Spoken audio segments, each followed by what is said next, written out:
4 তারিখটা পাস করতে পারলে না, 5 তারিখটা দেখা হবে।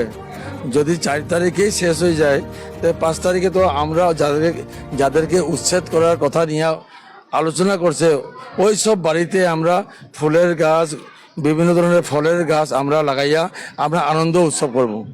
বারবার ভারতীয় জনতা পার্টিকে বহুমতে জিতানির পরেও কোনো কিছু সাংবিধানিক অধিকার পান নাই, যার জন্য পরিবর্তনের জন্যই সমাজের স্বার্থে রাজপথে নেমেছে।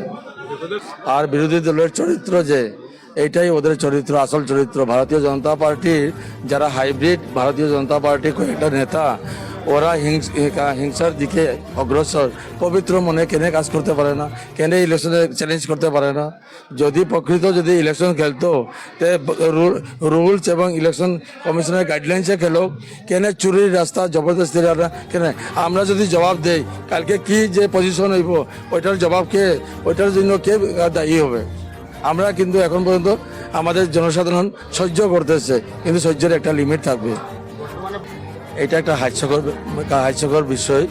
4 তারিখটা পাস করতে পারলে না, 5 তারিখটা দেখা হবে। যদি 4 তারিখেই শেষ হয়ে যায়, তো 5 তারিখে তো আমরা যাদেরকে উচ্ছেদ করার কথা নিয়ে আলোচনা করছে, ওই সব বাড়িতে আমরা ফুলের গাছ, বিভিন্ন ধরনের ফলের গাছ আমরা লাগাইয়া আমরা আনন্দ উৎসব করব। আমাদের বিভিন্ন সম্প্রদায়ের মধ্যে একটা কৌতূহল আসলো যে সত্যিকারে মণিপুরী সম্প্রদায় আমার পিছনে আছে কিনা শক্তিশালীভাবে। তার জন্য মণিপুরী সমাজ আজকে রাজপথে আমাদের সমাজের যে দৃঢ়বদ্ধতা অন্যায়ের বিরুদ্ধে, এবং আমরা যে সাংবিধানিক অধিকার পাওয়ার জন্য যে দীর্ঘ 10 বছর বারবার ভারতীয় জনতা পার্টিকে বহুমতে জিতানির পরেও কোনো কিছু সাংবিধানিক অধিকার পান নাই, যার জন্য পরিবর্তনের জন্যই সমাজের স্বার্থে রাজপথে নেমেছে।